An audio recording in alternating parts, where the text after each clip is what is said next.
Voy a estar enseñando 1 Corintios capítulo 4, del 1 al 8. Y vamos a estar abarcando tres temas importantes. Uno es acerca de los hombres que son ministros, siervos de Dios. ¿Qué son realmente? Vamos a analizar qué son realmente los ministros de Dios y vamos a compararlos con los falsos ministros. Segundo, vamos a estar hablando acerca de que si debemos juzgar o comparar a los ministros, siervos de Dios unos con otros. Si está bien comparar, ¿verdad? O no. Y por último, vamos a ver el punto número 3, que jugar al favoritismo procede del pecado de la arrogancia, Vamos a orar entonces. Padre Celestial, gracias por este día, Señor. Yo te pido que tú nos ayudes a que no dejemos que nuestros sentidos se desvíen de la sincera fidelidad a Cristo, como estaba ocurriendo en la iglesia de Corinto. Que nosotros no cambiemos el método, ni el mensaje, ni el medio por el cual Dios ha proveído que el Evangelio sea proclamado por medio del poder del Espíritu Santo. Que no nos apoyemos en nadie más, sino en Cristo como fundamento. Y que nuestras vidas sean edificadas sobre ese fundamento. Y que cada uno mire cómo edifique. Porque nadie puede poner otro fundamento en el que está puesto, que es Jesucristo mismo. Padre, ayúdanos a edificar sobre este fundamento para poder crecer espiritualmente, no solamente como individuos, sino unidos y concertados como iglesia. En Cristo Jesús. Amén. 1 Corintios 4, del 1 al 2. Dice así. Dice, así pues, téngannos los hombres, ¿por qué? Servidores de Cristo y administradores de los misterios de Dios. Ahora bien, se requiere de los administradores que cada uno sea hallado, ¿qué? Fiel. Entonces, ¿quiénes son los siervos de Dios? Vamos a ver que los hombres que son ministros o siervos de Dios, y vamos a responder la pregunta, ¿qué son realmente? Y vamos a compararlo con los falsos ministros. La obra de un ministro no es glamorosa, es ardua, hermanos. Es duro trabajo, ¿verdad? Es más, si usted lee en el Salmo 126:5, ¿verdad? Vamos allí. Salmo 126:5 nos dice la palabra de Dios así. Salmo 126:5 nos dice, los que sembraron con lágrimas, con regocijo, ¿qué? Segarán. De nuevo, los que sembraron con lágrimas, con regocijo segarán. Entonces vemos que el trabajo del ministerio, de los ministros, es arduo, pero a la vez es regocijante. Es regocijante, ¿verdad? Pablo en algunas iglesias, como la iglesia de los Filipenses y la iglesia de Éfeso, ¿cierto? Él se regocijaba de verlos, que ellos estaban creciendo dentro del cuerpo de Cristo, ¿verdad? Pero en cuanto a la iglesia en Corinto, él estaba exhortándolos por su carnalidad. Él esperaba ver en ellos ya crecimiento, madurez, pero lo que encontró fue un retroceso. Y se encontró que eran niños en Cristo, ¿verdad? Por eso es un arduo trabajo el del ministro, ¿verdad? Pero lo bueno es que es regocijante, porque no lo vamos a hacer en nuestro propio esfuerzo, sino bajo el poder ¿de qué? Del Espíritu de Dios. Entonces la obra de un ministro no es glamorosa, es ardua. 1 Corintios 4, 1a, ¿qué nos dice la palabra de Dios? Vamos nuevamente allí, nos dice así. Así pues, téngannos los hombres por servidores de Cristo. ¿Sí? Téngannos los hombres por servidores de Cristo, ¿verdad? No son superhombres, no son personas que ellos pueden hacer la obra de Dios. Dios puso el cuerpo para ser dirigido por la cabeza, que es Cristo. ¿sí? Y todos somos miembros en particular. Y cuando un miembro cesa de hacer su obra o cesa de estar unido en un mismo pensar, todo el cuerpo sufre. Entonces somos servidores ¿de quién? De Dios. Por eso dice allí, así pues, téngannos los hombres por servidores de Cristo. ¿Cierto? No nos tengan por superhombres, no digan que unos son de Apolos, que otros son de Pablo, ¿cierto? Sino que más bien pongan la vista en Cristo y crezcan espiritualmente en Cristo. Hombres como Pablo, Apolos y Pedro solo eran servidores, porque algunos decían también que eran de Cefas, ¿verdad? Hablando de Pedro. Son servidores. Viene del griego uperetes, de upo, bajo, y eretes, remar. En los días de Pablo, la tripulación maniobraba los remos en la cubierta inferior del barco. Eran hombres que cumplían órdenes. Y cuando todos se colocaban bajo la orden del capitán, ¿qué pasa? Todos remaban al mismo ritmo en unanimidad. ¿Y qué pasaba? La embarcación se dirigía en su dirección correcta, ¿verdad? Y llegaba más pronto al lugar de destino. De igual manera, los hombres como a Pablo, Apolos y Pedro solo eran servidores de Dios. Eran algunos que estaban remando y eran colaboradores de Dios en la obra de Cristo, que es su iglesia. 1 Corintios 4:1b.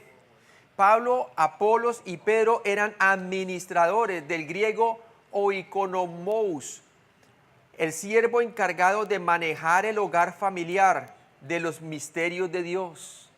En otras palabras, la misma palabra que por mayordomos, ¿verdad? Ellos están administrando los bienes de Dios, la iglesia de Dios.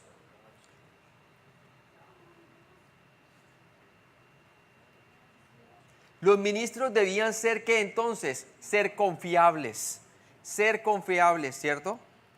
Los ministros debían de ser confiables. 1 Corintios 4:2, ¿qué nos dice la palabra de Dios? Ahora bien, se requiere de los administradores o mayordomos que cada uno sea hallado, ¿qué? Fiel. Como administradores el requisito era que fuesen fieles. ¿Por qué? Porque de acuerdo al capítulo 4, versículo 1, nos dice que son administradores de los misterios de Dios. En este caso, los administradores debían comunicar con esmero los misterios de Dios que han sido revelados en la palabra de Dios. Recordémonos que a ellos se le dieron los oráculos de Dios. Y la iglesia era meramente judía. Y ellos entonces, Dios los colocó como ¿qué? Como el fundamento, siendo la piedra angular Jesucristo.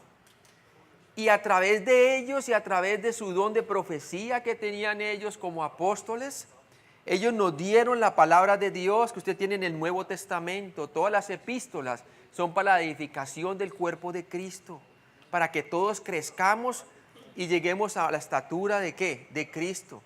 Por lo menos leemos en Efesios 3 del 1 al 10. Vamos allí. Efesios 3 del 1 al 10. Por esta causa, dice Pablo, yo Pablo, prisionero de Cristo Jesús, por vosotros los gentiles, porque él era ¿qué? El apóstol de los gentiles. Si es que habéis oído de la administración de la gracia de Dios que me fue dada para con vosotros. ¿Por quién? Por Dios como apóstol a los gentiles. Que por revelación me fue declarado el misterio, como antes lo he escrito brevemente, leyendo lo cual podéis entender cuál sea mi conocimiento en el misterio de Cristo. Misterio que en otras generaciones, hablando en el Antiguo Testamento, no se dio a conocer a los hijos de los hombres, como ahora es revelado a sus santos, ¿qué? Apóstoles, pero tenían el don de profecía, y profetas por el Espíritu, que los gentiles son, ¿qué? Coherederos y miembros del mismo cuerpo y copartícipes de la promesa en Cristo Jesús por medio del Evangelio, del cual yo fui hecho ministro por el don de la gracia de Dios que me ha sido dado según la operación de su poder. A mí, que soy menos que el más pequeño de todos los santos, me fue dada esta gracia de anunciar entre los gentiles el evangelio de las inescrutables riquezas de Cristo, y de aclarar a todos cuál sea la dispensación del misterio escondido desde los siglos en Dios, que creó todas las cosas, para que la multiforme sabiduría de Dios sea ahora dada a conocer por medio de la iglesia a los principados y potestades en los lugares celestiales. Y dice allí prácticamente que a Pablo se le fue encomendado este misterio, ¿verdad?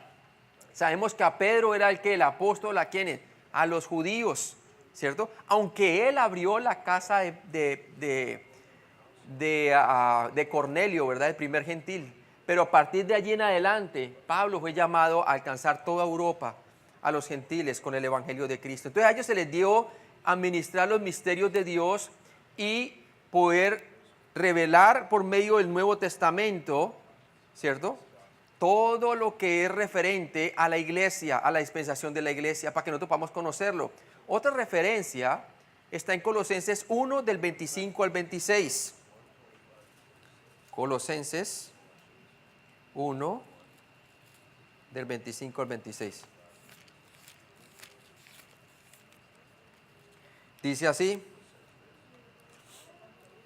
de la cual fui hecho ministro, dice Pablo, según la administración, está nuevamente la palabra administración o mayordomía, de Dios que me fue dada para con vosotros, para que anuncie cumplidamente la palabra de Dios, el misterio que había estado oculto desde los siglos y edades, para que ahora ha sido manifestado a sus santos. Entonces muestra muy bien que ese misterio es Cristo en nosotros, la esperanza de gloria. Entonces los ministros deben de ser confiables. Tercero, debes tener presente que tu maestro o ministro preferido es un mero administrador que debe ser fiel en la tarea que Dios le ha encomendado, ¿cierto? Dios le ha encomendado. Es una tarea que Dios le ha encomendado. Si estás exaltando a hombres o tienes favorito, eres carnal, como lo eran los corintios, ¿verdad? Los corintios siempre eran persuadidos a su vida antigua. El creyente carnal siempre tiene su tendencia a hacer las mismas cosas que él hizo como cuando estaba inconverso. ¿Sí? La carne no cambia, ¿verdad? Pero nosotros tenemos el Espíritu de Dios y nuestra deuda a la carne ha terminado por medio de Cristo, ¿verdad? Hemos sido separados para su servicio por medio del Espíritu Santo en el momento que tuvimos nuestra fe en su muerte y resurrección por nuestros pecados. Hemos nacido de nuevo y ahora hemos sido capacitados por el Espíritu Santo para servir a Dios. No debemos entonces de estar sirviendo a los hombres. Eso es carnalidad. ¿Se identifica usted con los corintios? Vemos entonces en 1 Corintios 4, del 3 al 7, que Dios nos llama a no comparar los siervos de Dios. Y entramos a la segunda parte, ¿verdad? Ya vimos que los hombres que son ministros y siervos de Dios, que son realmente, son hombres fieles, colaboradores de Dios, son servidores de Dios, son administradores o mayordomos. Y nosotros debemos de orar por ellos, porque ellos son los que Dios los ha llamado, ¿para qué? Para alimentar la grey de Dios. Y cada uno de nosotros tenemos que dar cuenta a Dios directamente por la obra que hicimos y por el llamado que Él nos ha hecho. Ahora pasemos al segundo punto que vamos a hablar hoy. Es de no comparar a los siervos de Dios. Y vamos a resolver esta pregunta que encontramos en 1 Corintios 4, del 3 al 7. ¿Debemos juzgar y comparar a los ministros siervos de Dios unos contra otros como lo están haciendo los corintios? Veamos lo que dice 1 Corintios 4, del 3 al 7. Dice: yo en muy poco tengo el ser juzgado por vosotros o por tribunal humano, y no aún me juzgo a mí mismo, porque aunque de nada tengo mala conciencia, no por eso soy justificado, pero el que me juzga es el Señor. Y ya hablamos acerca del tribunal de Cristo, ¿verdad? En donde los motivos de cada creyente van a ser juzgados. Así que no juzguéis nada antes de ¿qué? De tiempo, hasta que venga el Señor, el cual aclarará también lo oculto de las tinieblas y manifestará las intenciones de los corazones. Y entonces cada uno recibirá su alabanza de Dios. ¿Qué es lo que va a analizar el Señor? ¿Qué es lo que va a evaluar en el tribunal de Cristo? Va a evaluar las intenciones de los corazones, lo oculto en las tinieblas, lo que el ojo humano no puede ver. En otras palabras, el hombre o la mujer de Dios no debe juzgar el servicio de los obreros de Dios, porque le corresponde únicamente a Dios juzgar aquel servicio. Ahora, tú sí puedes juzgar el mensaje que está predicando el siervo de Dios, ¿verdad? Pero tú nunca debes de juzgar los motivos por los cuales está sirviendo a Dios. Eso solamente le corresponde a Dios juzgarlo. Y eso es lo que vamos a estar viendo allí. Miren lo que dice el versículo 6. Pero esto, hermanos, lo he presentado como ejemplo en mí y en Apolos. ¿Por amor de qué? De vosotros. Para que nosotros aprendáis a no pensar más de lo que está escrito. No sea que por causa de uno os envanezcáis unos contra otros. Porque están envaneciendo, siguiendo a hombres, ¿verdad? Porque ¿quién te distingue? ¿O qué tienes que no hayas recibido? Pues todo se lo ha dado Dios, ¿verdad? Todo don le ha dado Dios. Y si lo recibiste, ¿por qué te glorías como si no lo hubieras recibido? ¿Verdad? Entonces vamos a contestar la pregunta. ¿Debemos juzgar y comparar a los ministros siervos de Dios unos contra otros? 1 Corintios 4:3. Yo en muy poco tengo el ser juzgado por vosotros o por tribunal humano y ni aún yo me juzgo a mí mismo. Pablo se presenta a sí mismo como el ejemplo en cuanto a juzgar o comparar a los siervos servidores de Dios.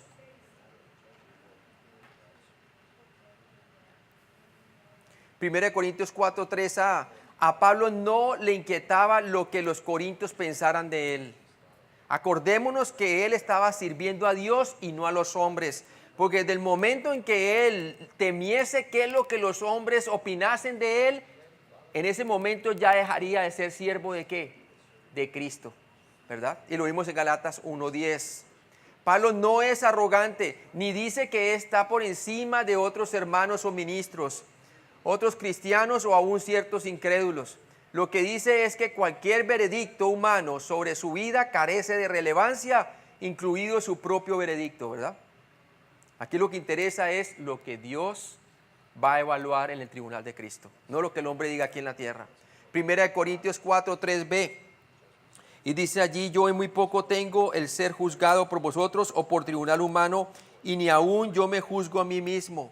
Tampoco le daba importancia al juicio de un tribunal humano. 1 Corintios 4:3c, Pablo ni siquiera iba a emitir un juicio sobre sí mismo. ¿Qué dice Jeremías 17:9? Vamos allí. Jeremías 17:9.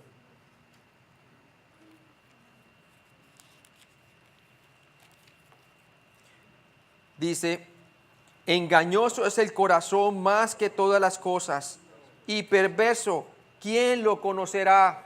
¿Quién lo conocerá?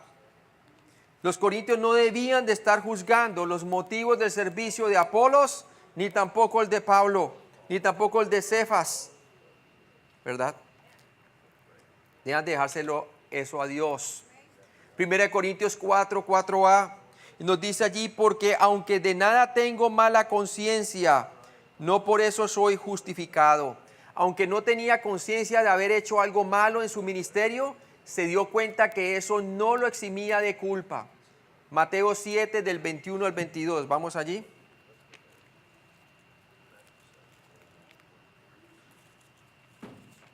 Mateo 7 del 21 al 22. No todo el que me dice Señor, Señor entrará en el reino de los cielos, sino el que hace la voluntad de mi Padre que está en los cielos. Muchos me dirán en aquel día, Señor, Señor, ¿no profetizamos en tu nombre? Y en tu nombre echamos fuera demonios y en tu nombre hicimos muchos milagros. Entonces vemos muy claramente que es Dios quien va a juzgar a las personas, ¿verdad? Y nada lo puede eximir a uno de culpa, ¿verdad? Por ejemplo, en el caso de Mateo, usted puede ver que son personas que hicieron la obra de Dios, pero que el Señor les dice a ellos, apartados de mí nunca os conocí, versículo 23, hacedores de maldad. ¿Por qué? Porque son personas que utilizaron el nombre de Jesús para levantar su propio ministerio, pero jamás creyeron que la justificación o la salvación venía por medio de la fe en Cristo. Tremendo, ¿no? Imagínense, nosotros nos podemos engañar porque estos eran hombres que utilizaban el nombre del Señor Jesucristo y hacían buenas obras. ¿Sí? Tremendo. Dios es el que sabe qué es lo que está en el corazón del hombre. Compara a estos hombres con las obras de los corintios. Y si usted se pone a juzgar como hombre, usted va a decir, no, esos corintios realmente nunca fueron salvos, pero eran salvos. Pero vivían como inconversos. Ahora, por otro lado, si usted puede comparar las obras de estos hombres, parecían que eran creyentes, porque hacían obras que los creyentes hacen. Pero los motivos y las intenciones del corazón, Jesús sabía muy bien que no tenían amor de Dios, que todo lo hacían era para su propio beneficio. Utilizaban el nombre de Cristo, pero nunca creyeron en Él para ser salvos. Entonces, mire qué tan engañoso es el corazón. Por eso Dios nunca nos manda a evaluar o juzgar el servicio de los creyentes o de líderes. Dejemos de eso al Señor, ¿verdad? Primera de Corintios 4:4b, ¿qué nos dice la palabra de Dios? Dice allí, porque aunque de nada tengo mala conciencia, no por eso soy justificado, pero el que me juzga es el Señor. Pablo sabía que quien le juzgaría, griego anakrinon, examinar o evaluar, que es lo que significa, era el Señor Jesucristo. Y era la opinión de Él lo que realmente importaba. ¿Sí? Romanos 14:10. Y vemos aquí algo de lo que habíamos visto del tribunal de Cristo, ¿verdad? En donde nos habla acerca de que no hemos de juzgar a los hermanos a su servicio, ¿verdad? En cuanto a las libertades cristianas. Romanos 14:10 llega a la conclusión Pablo y le dice, pero tú, ¿por qué juzgas a tu hermano? O tú también, ¿por qué menosprecias a tu hermano? ¿Por qué? Y en el contexto está hablando porque guarda días, porque se abstiene de alimentos, ¿verdad? Porque todos compareceremos ante el tribunal de Cristo, dice la palabra de Dios. Porque escrito está, vivo yo, dice el Señor, que ante mí se doblará toda rodilla y toda lengua confesará que a Dios. De manera que cada uno de nosotros dará a Dios cuenta de sí. Ustedes no deben de juzgar el servicio a los otros creyentes. Los creyentes no debemos de juzgar los motivos del servicio de otro creyente. No debemos, hermanos. Podemos caer en un gran error y una gran equivocación. Dejemos eso a Dios. 1 Corintios 4:5, ¿qué nos dice la palabra de Dios? Vamos allí. Si somos llamados a examinar y a evaluar la doctrina, sí, con la palabra de Dios, pero no el servicio del creyente. Mucho cuidado. 1 Corintios 4:5, ¿qué nos dice? Así que no juzguéis nada antes de tiempo, hasta que venga el Señor, el cual aclarará también lo oculto de las tinieblas y manifestará las intenciones de los corazones, y entonces cada uno recibirá su alabanza de Dios. Aquí no se está evaluando el alma de la persona, sino que se está evaluando lo que Él ha hecho mientras estuvo en el cuerpo, ¿verdad? Las intenciones del corazón. Ya el juicio del creyente pasó. Cristo absorbió la condena completa. Un sacrificio se ha ofrecido una vez por todas, hace 2000 años. Y el que ha puesto su fe en Cristo ha sido justificado. No hay condenación para los que están en Cristo Jesús. Hemos pasado de muerte a vida espiritual, amén. Pero el Señor va a juzgar, quiere decir, va a evaluar o examinar las obras de cada uno mientras las hizo en el cuerpo, desde el momento que fue salvo hasta el momento que muera, ¿verdad? Y algunos recibirán recompensa, como vimos, y otros sufrirán pérdida de recompensas, pero el tal como como por fuego será que es salvo, dice la palabra de Dios, porque su salvación no dependió de lo que él hizo, dependió de la obra completa y suficiente del Señor Jesucristo. Amén. Nunca está bien juzgar a los servidores de Dios y comparar unos a otros, porque es Dios quien le corresponde hacer eso por medio del tribunal de Cristo. 1 Corintios 4, 5a. Así que no juzguéis nada antes de tiempo. No juzgues a los servidores de Dios antes de tiempo, antes de que comparezcan ante el tribunal de Cristo, en el día de Cristo, ¿verdad? 1 Corintios 4, 5b. Hasta que venga el Señor, Jesús vendrá a juzgar a sus servidores y lo hará abiertamente, ¿verdad? En el libro Apocalipsis capítulo 22 nos dice: aquí vengo pronto y mi galardón conmigo para recompensar cada uno según su obra. Y le está hablando a las 7 iglesias, cerrando su revelación del libro de Apocalipsis. Hermanos, ¿qué es lo que examina el Señor en sus 7 iglesias del libro de Apocalipsis? Sus obras, a cada una de ellas. Él lo que examina son sus obras, pero Él, todas las personas que son las iglesias son creyentes, pero Él examina sus obras, ¿verdad? Y usted mira cada una de las iglesias. ¿Por qué? Porque Él quiere que su iglesia dé buen testimonio sobre la tierra, hermanos. Que terminemos bien nuestra carrera, ¿verdad? Y que su nombre sea glorificado en nuestra vida. Como dice Pablo, que Cristo sea glorificado en su vida, ya sea por muerte, si lo mataban, o por vida, si le ocurría el rapto, ¿verdad? Pero Él quería glorificar al Señor. Jesús vendrá a juzgar a sus servidores y lo hará abiertamente, como dice 1 Corintios 4, 5b. Hasta que venga el Señor, el cual aclarará también lo oculto de las tinieblas y manifestará las intenciones de los corazones. 1 Corintios 4, 5c. Y entonces cada uno recibirá su alabanza de Dios. Y se acuerda cuando en el libro de Apocalipsis, a cada una de la iglesia no solamente le examina sus obras, sino que también tiene una comendación, una alabanza para los que están haciendo bien, pero también tiene una reprensión a los que están haciendo mal, ¿verdad? Y luego le da una motivación al que está perseverando en haciendo buenas obras, ¿verdad? Está perseverando por la fe. Y les habla de una recompensa, ¿verdad? Entonces, es excelente ver todo eso, ¿no?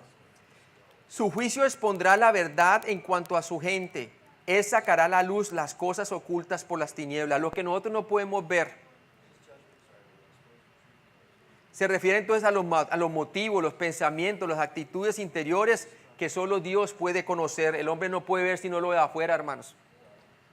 ¿Sí? Así como le dijo al profeta, ¿verdad? Cuando fue a escoger para quién iba a ser el siguiente rey para Israel, ¿verdad?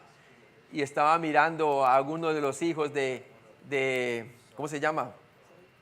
De Esaí, sí. Estaba mirando a alguno de los hijos y quería a uno de ellos, ¿no? ¿Y qué pasó? Y no mire su estatura, ¿verdad? Porque el hombre mira lo afuera, pero el Señor, ¿qué? El Señor es el que mira el corazón, ¿verdad? Y tenía a David. Entonces usted ve muy bien cómo nosotros nos podemos equivocar, hermanos, amén. Su juicio expondrá los verdaderos motivos que tienen los cristianos para hacer lo que hacen. 1 Corintios 4, 5e. Y entonces cada uno recibirá su alabanza de Dios. La gente alaba o condena a la gente todo el tiempo sin saber realmente lo que sucede. En el tribunal de Cristo, si hay alguna alabanza por recibir, los servidores la recibirán de Dios y no de los hombres. Romanos 14, 4. Romanos 14, 4.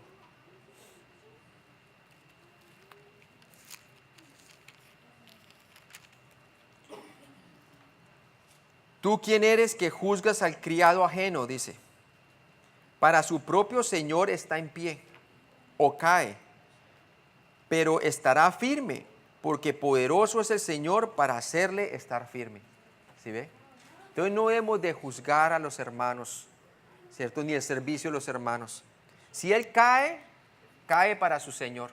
Pero Dios es poderoso para preservarle, porque la salvación no depende de nuestro caminar, depende de nuestra fe en Jesucristo, en la justificación, ¿verdad? En su obra completa. Por la gracia fuimos salvos y no por obra para que nadie se gloríe.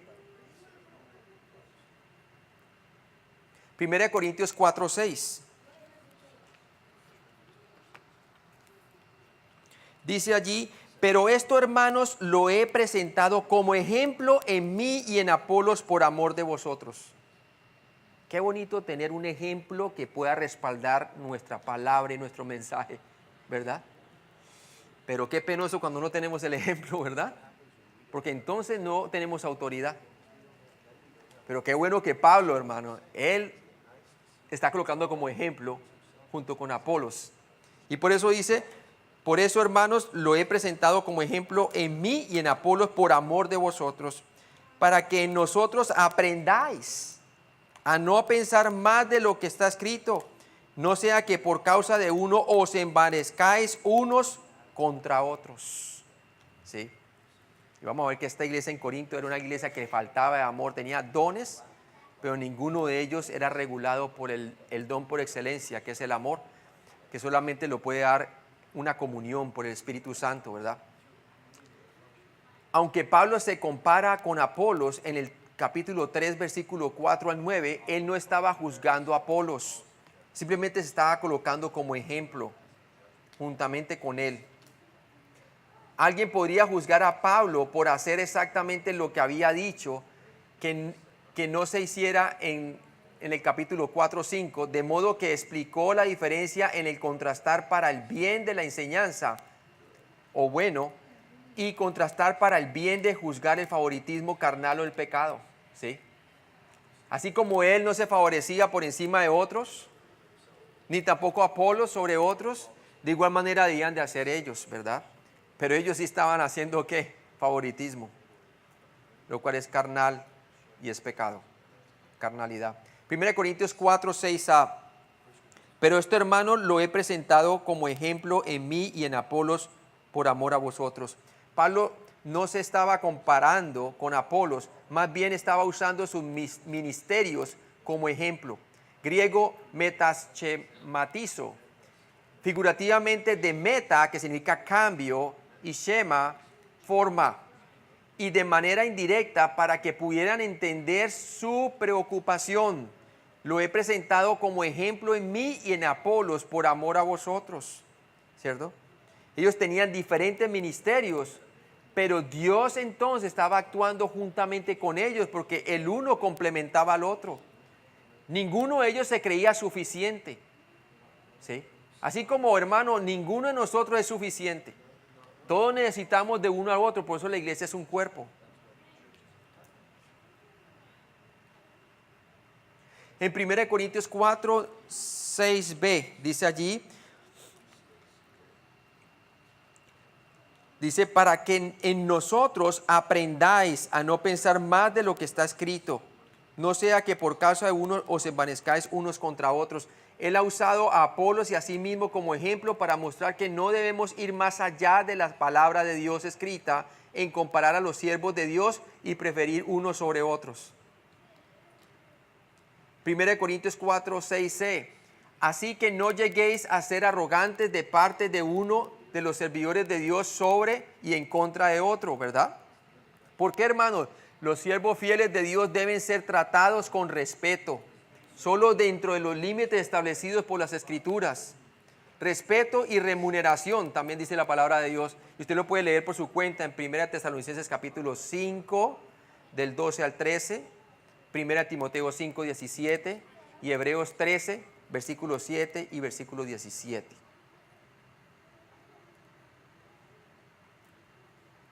Entonces, 1 Corintios 4, del 7 al 8, jugar al favoritismo procede del pecado de la arrogancia. 1 Corintios 4, 7, vamos allí. Dice, porque ¿quién te distingue? ¿O qué tienes que no hayas recibido? Y si lo recibiste, ¿por qué te glorías como si no lo hubieras recibido? Entonces, al usar tres preguntas penetrantes, Pablo se pone el zapato en el otro pie y muestra lo absurdo del favoritismo. Vamos a parafrasearlas para enfatizar las tres preguntas. 1 Corintios 4, 7a nos dice, porque ¿quién te distingue? ¿Quién te comparará con otros cristianos y te encuentra superior o inferior? es de esperar que nadie, ¿verdad? Todo eso es batallando contra la arrogancia, ¿no? 1 Corintios 4, 7b. ¿O qué tienes que no hayas recibido? ¿Hay algo que tienes que puedas atribuir a tus méritos, a tus esfuerzos? No. Todo lo que tenemos, habilidades y otras cosas, nos han sido dadas por Dios. No es para que nos enorgullecemos de ellas, ¿verdad? 1 Corintios 4, 7, 6. ¿Por qué te glorías como si no lo hubieras recibido? Si todos nuestros talentos, capacidades y habilidades nos han sido dadas por Dios, ¿cómo podemos comparar a los siervos de Dios y exaltar a unos sobre otros? Cuando Dios dio diferentes dones a diferentes personas, ¿verdad?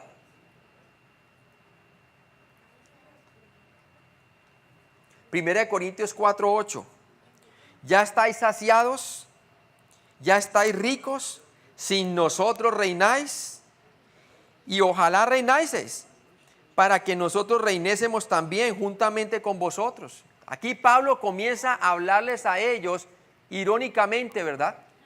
Para confrontarles su arrogancia. Ah, están reinando aquí en la tierra, pues ya no.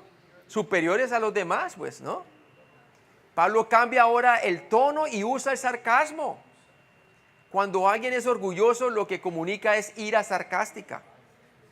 1 Corintios 4, 8a. ¿Ya estáis saciados? ¿Qué podemos agregarles espiritualmente? Si están ya pues superiores a todo el mundo, ¿verdad? 1 Corintios 4, 8b. ¿Ya estáis ricos?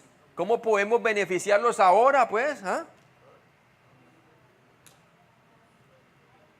1 Corintios 4, 8c. Si nosotros reináis, si ya son reyes, ¿para qué nos necesitan entonces, verdad?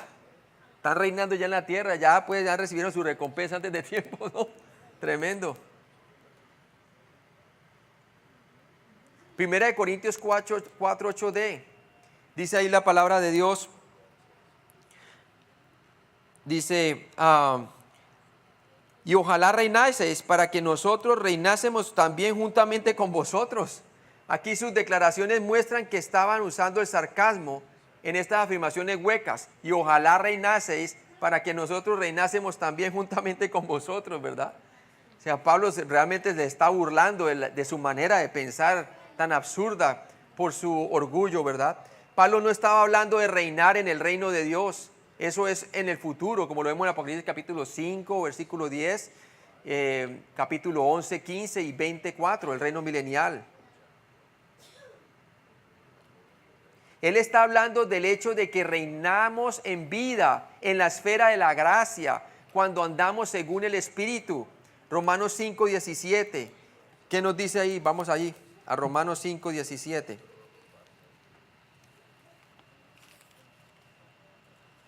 Pues si por la transgresión de uno solo reinó la muerte, mucho más reinarán en vida por uno solo, Jesucristo, los que reciben la abundancia de la gracia y del don de la justicia, ¿verdad? También lo puede ver usted en el versículo 21. Para que así como el pecado reinó para muerte, así también la gracia reine por la justicia para vida eterna mediante Jesucristo, Señor nuestro. Vamos a orar entonces, hermanos. ¿Qué vimos? Vimos entonces lo que realmente son los siervos de Dios, y también vimos entonces que jugar al favoritismo procede en el pecado de la arrogancia, ¿cierto? No debemos de preferir unos siervos de Dios sobre otros. No debemos de juzgar el servicio de los siervos de Dios. El que lo juzga es Dios. ¿Está usted juzgando el servicio de algún hermano? ¿Está siendo tentado a juzgar el servicio de un hermano o una hermana? Sí. No es bueno que lo hagamos, hermanos. No debemos de fundar nuestra fe sobre el conocimiento humano como están haciendo los corintios, sino sobre la sabiduría de Dios. ¿Sí? Es la sabiduría de Dios. Cuando usted sobreedifica sobre el fundamento que es Cristo, sobre la sabiduría de Dios, usted va a tener recompensa, tanto espiritual inmediatamente aquí ahora, como eterna en el cielo. Pero si usted sobreedifica sobre su propio pensar, sobre su propio esfuerzo, sobre la sabiduría del hombre, todo lo que va a cosechar es disensiones, va a estar cansado, quejándose. Mejor dicho, ¿por qué? Porque ahí no está el poder de Dios manifestándose en su vida. Y fuera de eso va a sufrir pérdida en el cielo, ¿verdad? Entonces, hermanos, tenemos que poner nuestra mira en el Señor, amén, en ese fundamento. Vamos a orar. Padre Celestial, gracias por tu palabra. Gracias porque tú nos enseñas a no juzgar antes de tiempo. Al contrario, debemos de motivar al hermano débil, hacernos débiles con los débiles. Debemos de exhortar a aquellos que están juzgando a otros, el servicio de otros hermanos, a que pongan su mirada en Cristo, en su caminar con Cristo en lugar de otros hermanos. Ayúdanos a que nuestra fe no esté fundada en sabiduría de hombre o en preferidos pastores o preferidos ministros de Dios, sino en Jesucristo, Señor. Gracias, Padre, porque todos tenemos el mismo acceso al mismo trono de gracia para encontrar socorro en el momento oportuno.